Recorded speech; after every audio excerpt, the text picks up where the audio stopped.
Welcome to Networking RX, a podcast devoted to helping business professionals like you enhance your networking skills in order to become more proficient giving and receiving quality business referrals and improving the overall quality of your life and the lives of those around you. The Networking RX podcast is a production of AmSpirit Business Connections, an organization whose mission is to empower business success through networking. Welcome back for another episode. This is Frank Agan, founder and president of AmSpirit Business Connections, and you are listening to the Networking RX podcast. Today I want to throw a shout out there to a guy by the name of Rich Dunnebeck. Now, I don't know that I'll ever run into Rich Dunnebeck again. I don't know that he's listening. I don't know anybody he knows is listening, but I want to throw a shout out to him. Why? Because in thinking about it, I'm sitting where I am today because of Rich, and let me kind of share the whole story with you. Rich and I, went to grade school together. We went to middle school. We grew up in a college town, Houghton, Michigan. One school. When we started there, it was K through 12, and then they had an elementary school and junior high and high school in the same school. But he and I were pretty much in grade school all the way through. And when we were in high school, it was senior year of high school. I was just kind of talking to him about, what he was doing in the summer, and he had indicated that he had a job at the university, Michigan Tech University. He had a job working at Coed Hall in the summertime, and I just said, well, are there other jobs there? And he said, yeah, let's go out, and I'll introduce you to the guy who runs it, a guy by the name of Andre. This is years ago, obviously. Andre's probably not there anymore. And so he brought me out and he introduced me to Andre, and Andre was looking for help and looking for good help, and presumably I'm good help. Rich vouched for me, and I got a job. And so that summer, I worked at Coed Hall at Michigan Tech University. Coed Hall, I think, has a different name now. Neither here nor there. But I had a job that summer, and things went really well. I went off to college, and then the next summer, I came back to Houghton, Michigan to spend the summer between my freshman and sophomore year in high school, and got that same job back. And then the same thing the next year between my sophomore and junior year. And then the next year between my junior and senior year, I worked at Coed Hall. In fact, I worked there between the time I graduated from college and then ultimately went off to law school at the Ohio State University. But between my junior and senior year, we were working there, and we were kind of paired up. And Rich and I weren't paired up together. I was paired up with another guy I went to high school with. Shout out to Neil Lowney. Don't know if I'll ever run into them again. Maybe at a reunion, who knows. But that summer, there happened to be a program there called Women in Engineering, and we'd get to talk to people who were there. People were there in the summer for hockey camps and sports camps and all sorts of education camps. And there was a camp there for women in engineering, and these were women who were in engineering programs. And I happened to befriend a woman there. I'll leave names out of it at this point.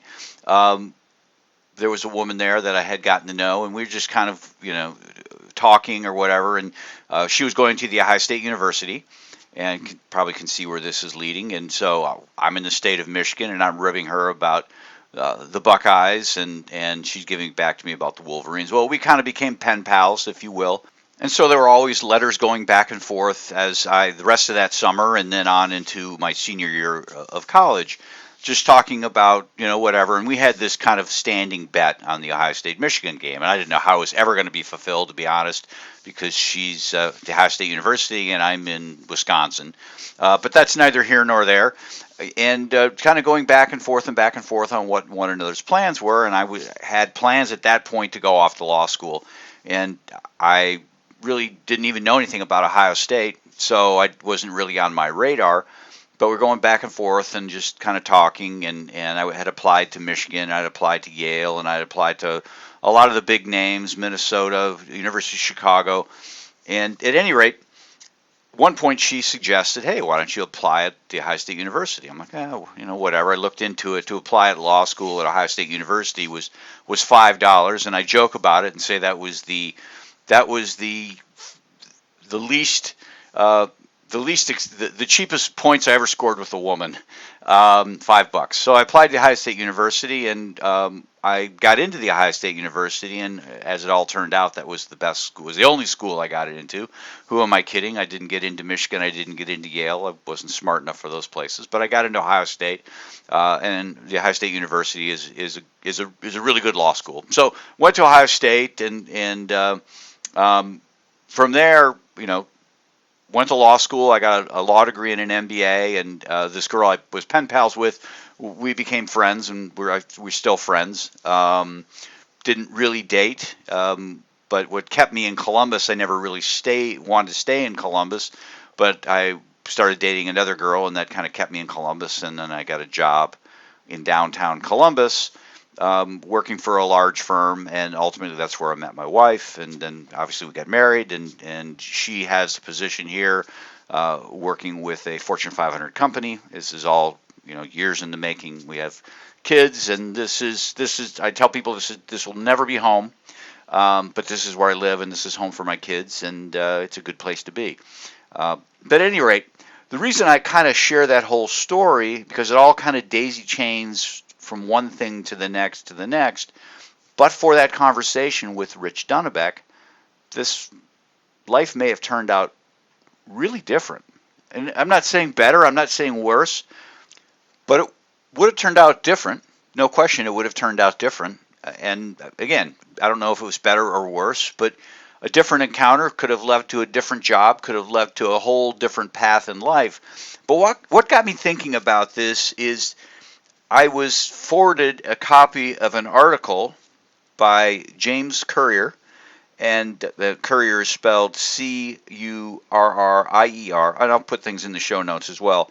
He's managing partner at NFX, a seed stage venture firm headquartered in San Francisco. And this article he wrote is called Your Life and Network Effects. And he starts it out by saying, what city you live in, who you marry or date, which job you choose, what clothes you wear. We all think we make these choices ourselves. It certainly feels like we're in full control, but it turns out that our choices, both in our startup and in our lives, and our startups and our lives, are more constrained than we think. And he goes on to talk about our network effects, and he references Adam Smith, the famous economist, and talks about the invisible hand of the economy, but he kind of analogizes it to our network, and that our network has this invisible hand that sort of guides us. And we think we're in control, but it's kind of guiding us along. And I think about I referenced Rich Dunnebeck, and there were little other things that happened along the way. Obviously dating somebody and having an interest in staying in Columbus, Ohio, at that time drove a decision to find a job. I found a job with the firm. I found it because there was a guy who graduated a year ahead of me. I was in a joint degree program, got an MBA and a law degree, so I didn't graduate with the people I started law school with.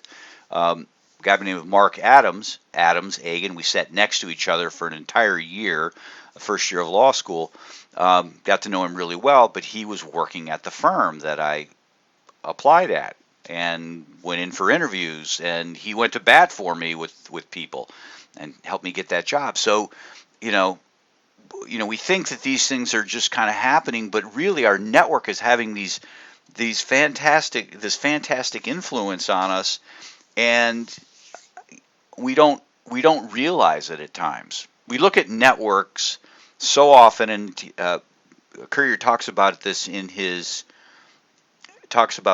article, and this is going to be more of I guess, probably one of the most esoteric discussions that I'll have.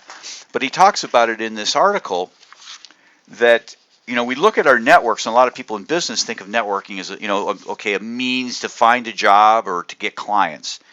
But he kind of goes through all the different things, all the different benefits that come from our networks.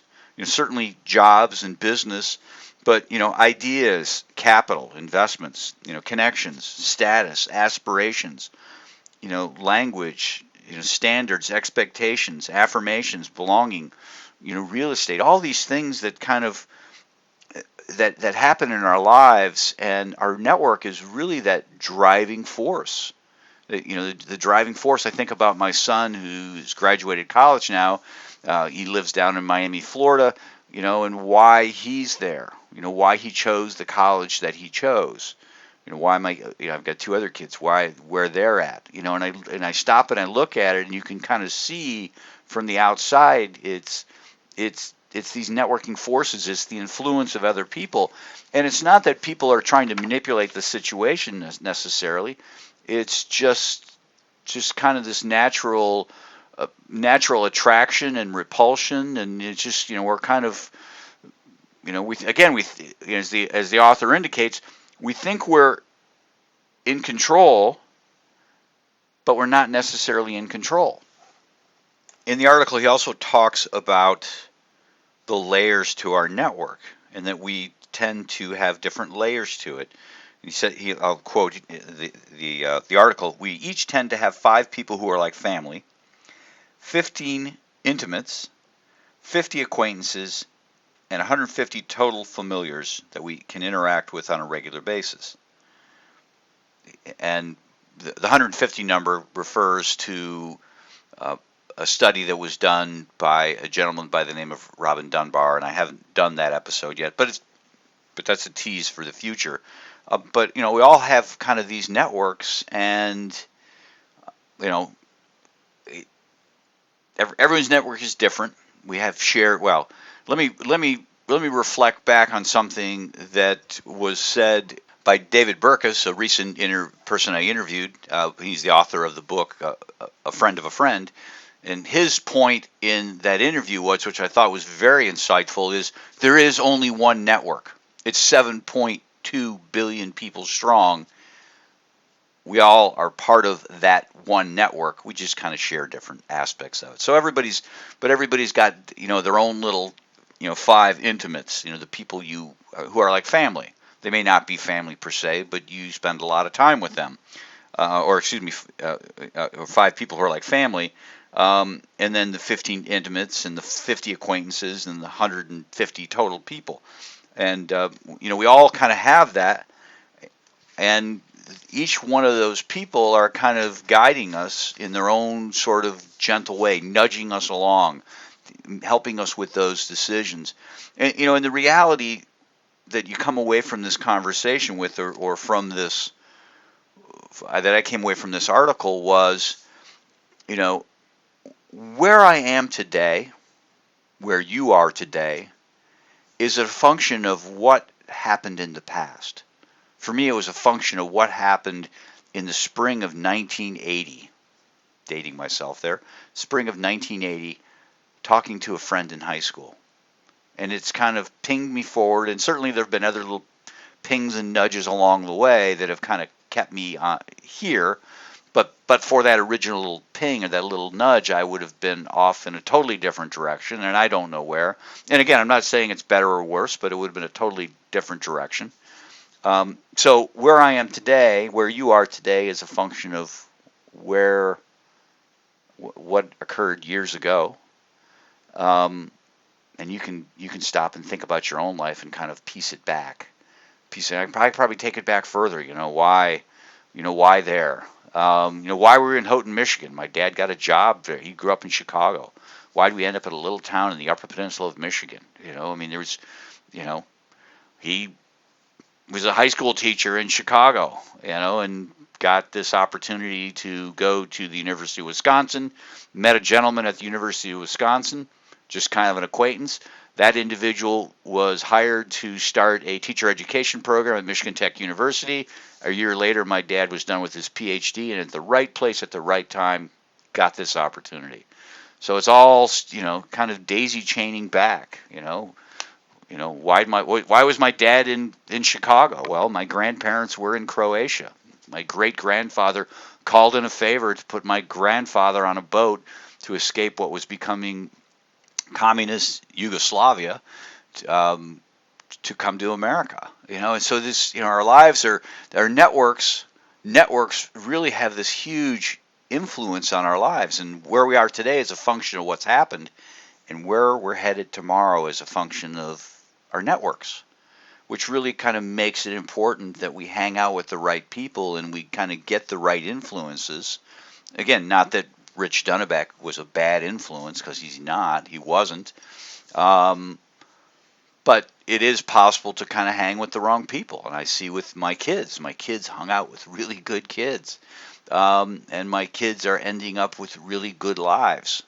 And it could be something totally different for them if different choices had been made. And I guess part of it was the choices that we made, my wife and I, and where we lived, and where we sent them to school, and so on and so forth. But just kind of an interesting conversation, just to kind of think about, ponder your life and where it's at today, and why it's there, why my life is where it's at. This article, I'll post a link to it if I can in the show notes. I will, and if nothing else, I'll certainly reference it. But just something that you ought to think about as you just kind of go about your day. And, we think we're in control, and our network is really, really sort of exerting these forces on us that we don't necessarily have tons of control over. So just thought that was an interesting conversation, an interesting article. Let me just wrap up just by, as I always do, if you know of an entrepreneur or business owner or professional, we're looking for people who enjoy networking. They appear well connected, and maybe they're somewhat involved in the chamber or another professional networking organization. That would be a good person for me to meet, and I would appreciate meeting them. As you know, networking is vital to success, and receiving referrals is a great way of generating business. So if you know of such a person, work into the conversation this rhetorical question. If you had a choice, would you rather be a renter or the person who owns the building? They'll probably chuckle at the question. They'll think it's funny. Again, it's almost rhetorical, but they'll indicate that they'd obviously like to own the building rather than be the guy or gal who pays rent. When they indicate that they would like to be the business owner or the building owner, indicate you're familiar with a franchise opportunity through AmSpirit Business Connections, where they're not just being part of a professional network, but rather they're instrumental in building the professional network and profiting from it. From there, suggest they contact me using the email we provide at the end of the podcast, or the one in the show notes, or better yet, email them and email me at the same time, frankagan@amspirit.com, and connect the two of us. I'd appreciate that. Thanks for joining us on the Networking RX podcast. Please put what you've learned into action today, and let us know if you have questions, comments, or ideas for future topics. You can email them to us at podcast@amspirit.com. That's AmSpirit.com. Finally, so you never miss an episode, be sure to subscribe to the Networking RX podcast through iTunes, Overcast, or however you receive your podcasts. Now get out and network with someone. The Networking RX podcast is the copyright production of AmSpirit Business Connection. All rights reserved.